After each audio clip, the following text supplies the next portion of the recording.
name is Harry. I'm from London. Meghan Markle here.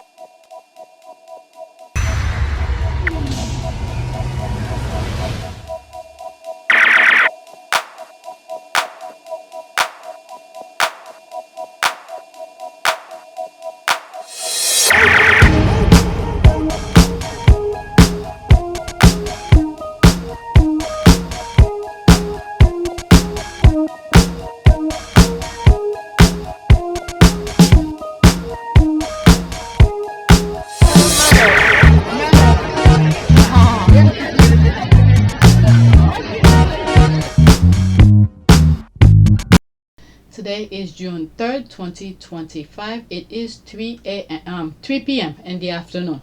Alright, so let's continue. Let's go on Twitter. First tweet. The royal family was jealous of Harry and Meghan's popularity and feared being overshadowed.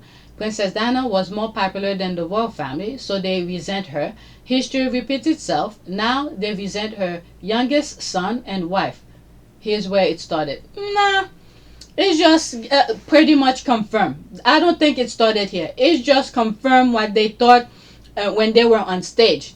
When they were on stage, their radar went up and said, oh my God, this is a problem. She's smart. She's this. She's that. It raised their radar. Touched on it before. You have, it's well known, you've championed the empowerment of women and young girls and promoting their self-worth. How do you hope to continue that work with the Royal Foundation?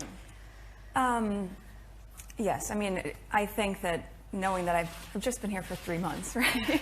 And in that amount of time, but with that said, for me, it's very important to, once you hit the ground running, even if you're doing it quietly behind the scenes, which is what I've focused my energy on thus far, is meeting with the right people, meeting with the right organizations behind the scenes quietly, learning as much as I can so that I can maximize the opportunity we have here to really make an impact.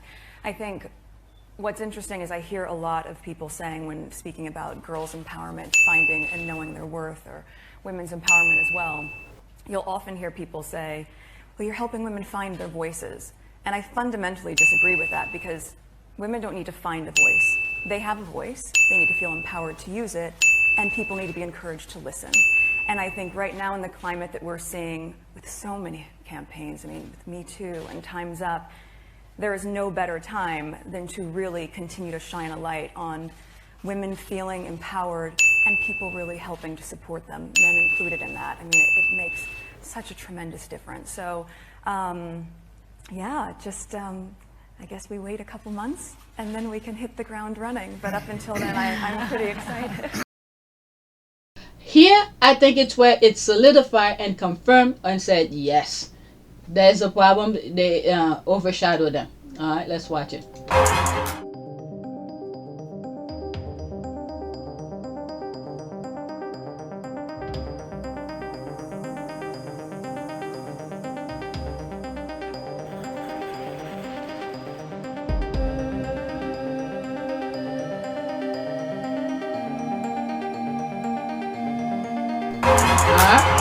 So that's that. Absolutely, I recall this so very well. Loving couples, haha. I love satire pages. Okay, adjust glasses, satire page. Okay, so making fun of it, but it is what it is. Okay, they are the true winners without royal tag on. Without royal tag on it. Alright, so the derangers are coming. But anyway, let me not waste time on this. We know what it is. Next tweet. York sisters. Okay, new power duo. Who knew? That's from Not My King. Royal Sister Act. But, you know, let's just leave it as that. It's how Beatrice and Eugenie are set to become the crown new power duo. Okay, I post this on my community board. Oh my God. Taking over majesty. Father and son strive to save planet Earth. Okay. Feed Beatrice, she's being Middleton-ish. Okay, they are still okay. I don't want to talk about beauty and stuff. This one thing you will never see me talk about. But there are times, I guess, when my human nature popped up, I said stuff. Is there something else? Let's leave that alone. Next one. There's that. Next up from the British media, a riveting documentary about that thing that Harry and Meghan did not do that one time a gazillion years ago when they lived in the UK. Don't miss exclusive interviews from the gardener's father, sisters, husband, sister's son. In one clip, they showed the back of Queen Elizabeth II. Why did it look like Medea? These reenactments are just funny. Okay, if I did a video prior to this, there were a lot of video clips of a documentary that was shown in the UK, so this is what she's making reference to. Not Medea. From the gardener's father, sisters, husband, sister's son, Meghan talked to her veggies in the garden, stealing the king's limelight. Who did this first? Alright, don't forget the bees. It's the reenactments for me from the clips I've seen posted. Like, these people are so dramatic. The shadowy figures, because they can't find credible lookalikes. They can show the clips from the documentary. Next tweet. They have to spend money to make money. So they have to hire people to do these things. Next one. The fact they can't fathom that an educated American self-made woman of color does not see the leftover royals as the epitome of achievement when they will crawl over dead bodies of kin to be amongst them is why they keep yelling into the void seeing Meghan Sussex living her best life. Am I wrong? There's that. You speak so much truth about the leftovers. What's left of their so-called nobility is a moldy and stale as the homes they refuse to repair, homes they own while bleeding tenants for every last penny. How can anyone look at King Charles III or his heir and still use the word honorable? Royal titles mean nothing when your actions show no regard to the dignity or well-being of the people you profit from. This isn't royalty, it's greed and a crown, and history will remember them for the what they refuse to clean up. Because she is everything Kate is not. Exactly. Not only that, she came and saw that that system was a mirage only. Beneath the surface, it has foul odor, trafficking, child abuse, mental abuse, money hiding, etc., etc. That is true. I know someone American who graduated from St. Andrews that education lacked the rigor and breadth of American unis. Brits, especially Aristos, are simply not equivalent to American collegiate. St. Andrews is not LSE, Oxford, Cambridge, or Northwestern. Well, guess what? Trump is messing them all up.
They always thought she'd be grateful to them for allowing her to marry Harry and be their mammy, mule and crutch. Alright, exactly. It blows their mind that she will pass on what they will die for. That's why. Nope, spot on. Next tweet. My kid should be home soon.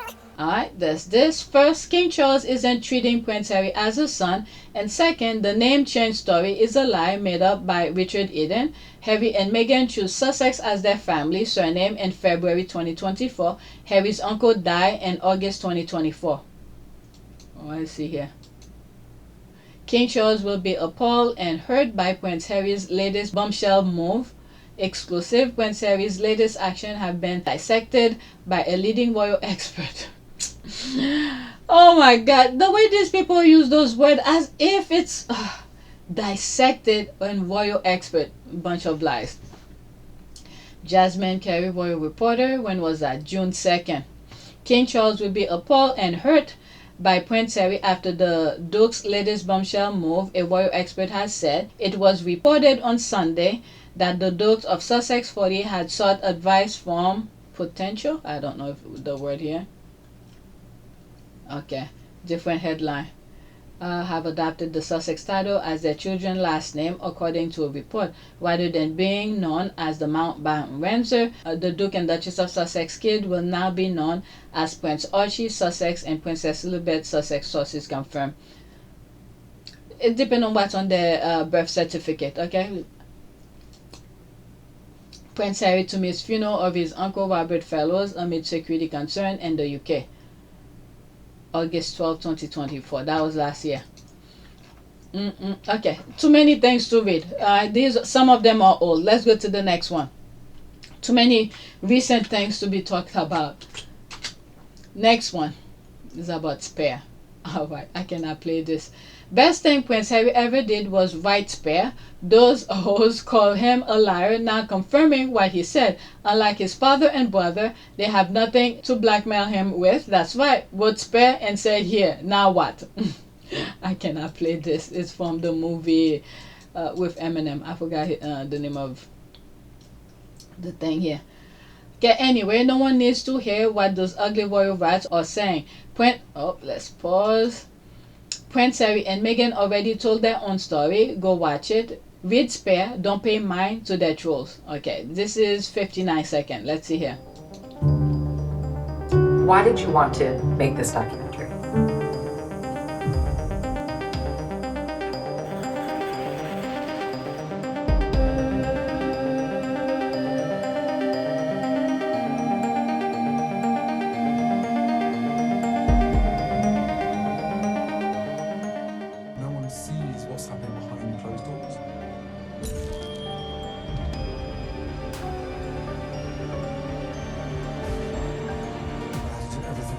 to protect my family.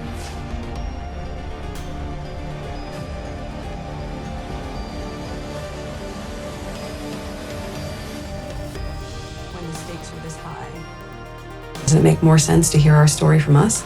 Exactly. It's gonna be screenshot as I play that. Alright, let's see here. I cannot play all of this. I'm gonna give myself so much work. So just go and watch the Netflix Had we not gone out one promos or something like that. This one, okay, let's see. Yeah, I cannot play it properly anyway. Let's just read these. Okay, I don't believe a thing that comes out of those waters. I watched the docs and read Spare. Harry has been very clear in his interviews, so why will I listen to some ugly heads? Okay, I don't watch their nonsense. Black. Okay, exactly, same here. There is nothing you could say to convince me to watch what those royal rats says. Like, they discuss me and everywhere. Alright, exactly this. The Rangers mark his drug use and told your story, but he buried it all, so they have nothing on him now. Checkmate. Facts. That's the only reason why they hate the book. Next tweet. They like to linger with the lie, and Harry will say, here it is, make what you want with it.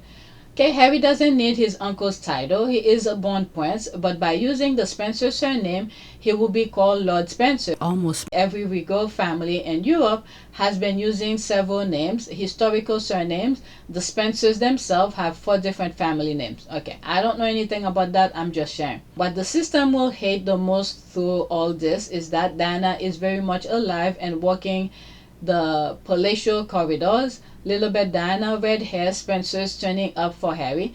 These are all things they didn't envision. It's magical to see Harry and Meghan thrive despite it all. That's their issue. And even more now that the Windsors have zero glow, they understand how much more historic the Spencer family is. They are forming from the mouth, Harry rejecting them and taking up his mother's name. It's going to be so epic. Allegedly, we don't know. These people lie all the time, so we don't know if this is true. I don't know. Maybe she saw something that I didn't see. Did he change his name? This is an old story still up by Daily Mail, evil publican, which hate him and had no source. Okay, I'm not sure where this is the first time I'm hearing this. Lord Spencer. I don't know. Let's leave that alone, okay? I leave this. You could pause and read that. Now, this is a TikTok video. That's the first time I come with that Lord Spencer. Alright, did I put this twice? Let me pause.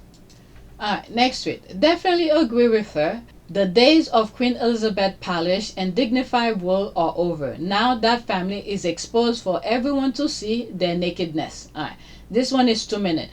I've come across her TikTok video before. I think where she talk about with Love Meghan. But let's listen to this one. The royal family is a luxury brand. Heritage, storytelling, symbolism, influence. They've got it all. However, like all luxury brands in 2025, it is no longer protected from public audit. What do I mean? Scrutiny used to be selective. Now it's viral. Now it's real time, and it's also global. So you can't sell tradition while you're behaving like a reality TV show. You can't market elegance while leaking stories left, right, and center to the tabloids. So you can't preach values while quietly excluding people who will refuse to play your game.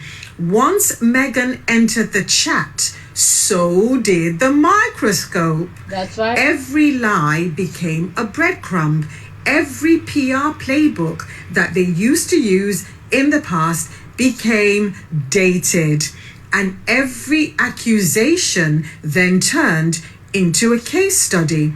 So here's the thing about luxury. Luxury doesn't survive scandal like it used to in the past. Luxury survives trust. And trust is no longer inherited. Just because people trusted your forebears doesn't mean they're going to trust you now. Trust is actually earned. So the firm isn't just a family, it's a brand. That's right. And it's being rebranded, whether they like it or not. And the rebrand is actually not them doing the rebrand. It's actually the public and public scrutiny doing the rebrand. Sort of agree. At the beginning, I agree. But the rebranding is the royal family. And then the way the public perceive the royal family, I've even said it. It's like dirt. It's like once you look into their nonsense, you thought they were above all of this. Those pettiness, things that should be, it's like micro little things. But they make it as a big thing. But when you look deeper and deeper into their things, it's like trash, the nonsense, the Andrew behavior and all of that. And then people see it and said, this is nasty. Okay?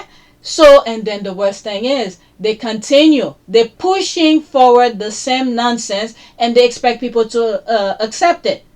Okay? Yeah, I guess she's right. The people are seeing exactly what the royal family is all about. So, yeah, she's right. She's right. I agree with her. And then people are seeing their nonsense. Alright? I think it's finished. My name's Elizabeth. Okay, so that's that.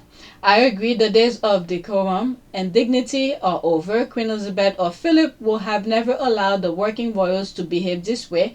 The leftovers act like trailer park trash, especially Camilla. The days of them trying to outwork each other to prove the royal family is useful are over. And when I first looked into the royal family, the way that I saw them, I thought they were one. You know, I consider it as the institution. Let's take the UK as a whole, the government in terms of politics. You have the courts, and you have elected officials, prime minister, those things, they are another group.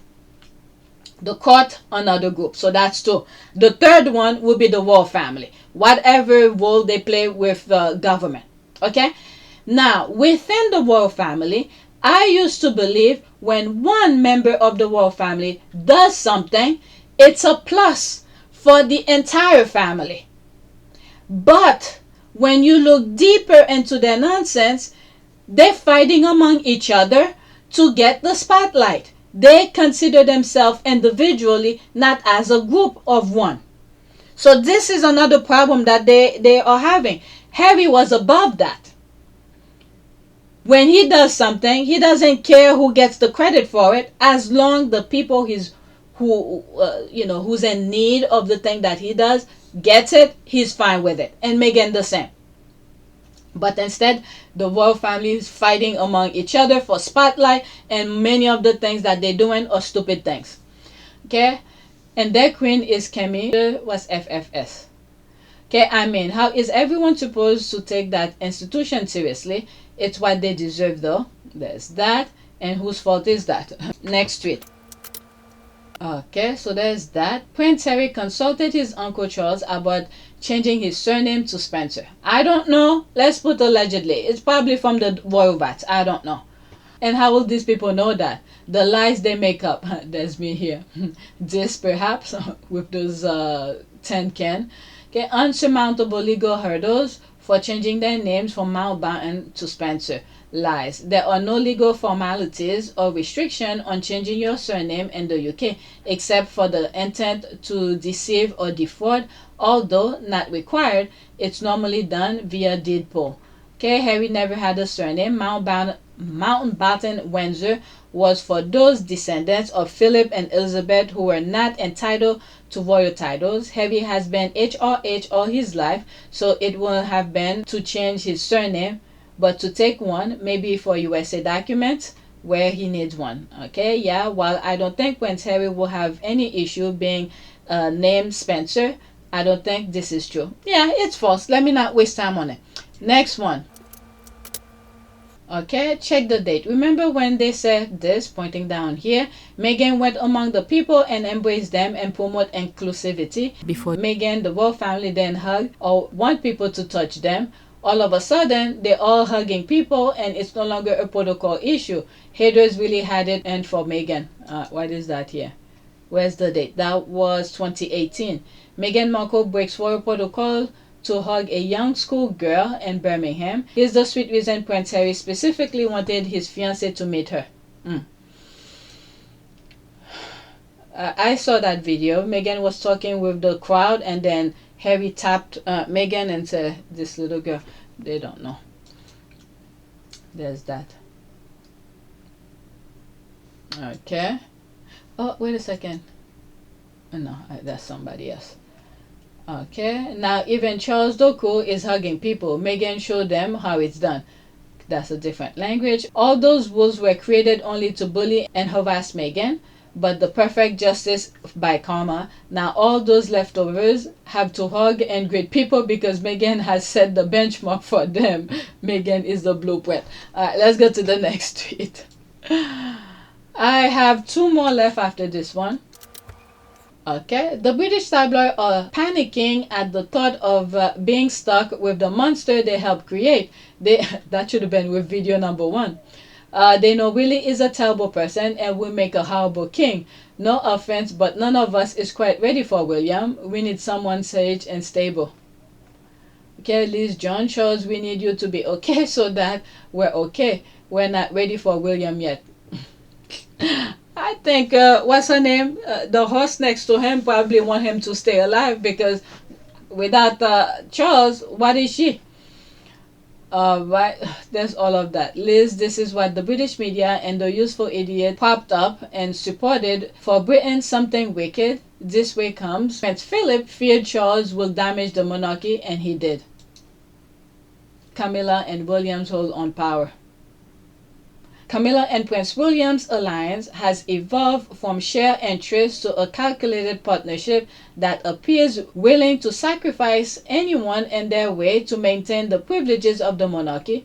Nah, Camilla is just playing William, okay? Because he's the top one. If Charles died before her, what is she? Okay? So he's trying to get to the good side of William So if Charles died before her, William could probably give her some place to stay instead of kicking her out. She's looking for her best interest. Their relationship is now a bond founded on a mutual belief that royal power is fragile and must be protected. Okay, this has to be a piece by one of her friends, okay? This is to benefit her. And William, anybody who bend the knees for him, he'll, I don't know. I guess he caved to it. Let's pause this. Then they claim William and Kate to be the most loved and adored royal that ever royal, so why they are in panic? They should have been pushing the co-host aside so that pride and joy could reign over their obsessed asses. Okay, this one is kind of long. He's going to show them pepper. We all know this, and they are just beginning to realize this. Okay, 100%. We weren't ready for Chuck either, but Williams being an incompetent, racist, violent, mentally unstable prick is even worse, isn't it? The irony of someone like you quoting the Mail for studying and Liz Jones, no less extraordinary. Let's go to the next one. This one, I don't know. I think this might be the last time I'm talking about them, because it seems like they're looking for publicity, and I think my channel is giving it to them. Nicola Peltz has reportedly hired the Duchess of Sussex lawyer Jenny Afia. Okay, whatever's on the screen, that's what I'm gonna read. For what? What happened? Why is she's hiring a lawyer? What happened? If I were to give the Duke and Duchess advice, it would be to give Brooklyn and Nicola a wide berth as possible, leave them to their family dispute, and of course the Beckham were leaking to the press about Harry and Meghan, they're friends of King Charles III. Okay, I don't know what's going on. All I know, there was some crazy thing during their wedding. That's it. So for me, that's it. They want publicity. I don't know what they do. Well, in one tweet I read that she's an actress, but what does the guy does? The Beckham. All I know, he's the son of you know, the soccer guy and the was it Spice Girl. But anything else, I don't know. So this will be probably the last time, unless something drastic happened. But I think they're just looking for publicity. So what if they hire Meghan's lawyer? She's a business person. For what? What was happening? Okay, let's leave that alone. Next tweet. Now, this might be the last time I talk about this as well. I first started talking about it when it first came out. And then at the end of that particular video, I remember saying, well, we'll wait and see what happened in court. Okay? And then I feel like I wasn't gravitated toward the story, what was going on. I just left it alone. So this probably is the last time I'm talking about it. This is from Variety, and I'm not going to read the article, just the tweet. Blake Lively is attempting to withdraw her claims against Justin Baldoni of intentional infliction of emotional distress and negligent infliction of emotional distress. The move comes after Baldoni's legal team sought discovery that included her medical record and their effort to defend the quote, "it ends with us," end quote, director against her claim that she suffered severe emotional distress and pain, humiliation, embarrassment, belittlement, frustration, and mental anguish. So because she's saying all of that, so now they want to see the medical doctors that see that. You know, they usually just say that for the sake of, but whatever. He has to defend himself, okay? I'm done with this story. You guys could go online. Many people talking about it, but I'm done with it, okay? So that is it. Please take a moment to subscribe, like, and share. If you want to support this channel, there's a PayPal link and a Cash App link in the description. You could donate. Those who have donated, thank you. All right, thank you for watching.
Levanaka.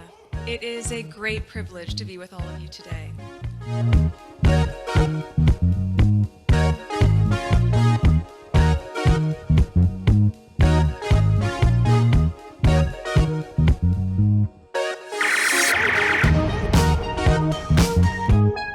You know, we ask for forgiveness and please come back.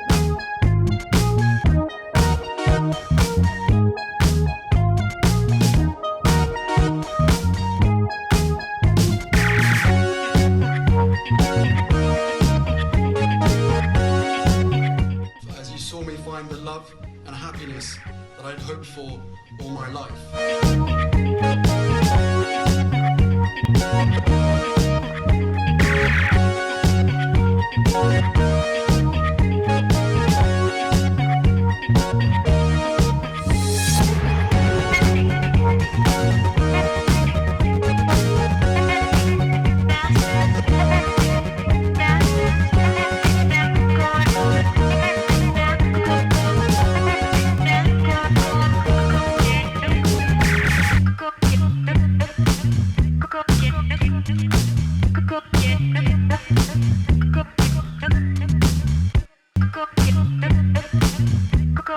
You are all in this together, and if I may speak personally, we are all in this together, because asking for help was one of the best decisions that I ever made.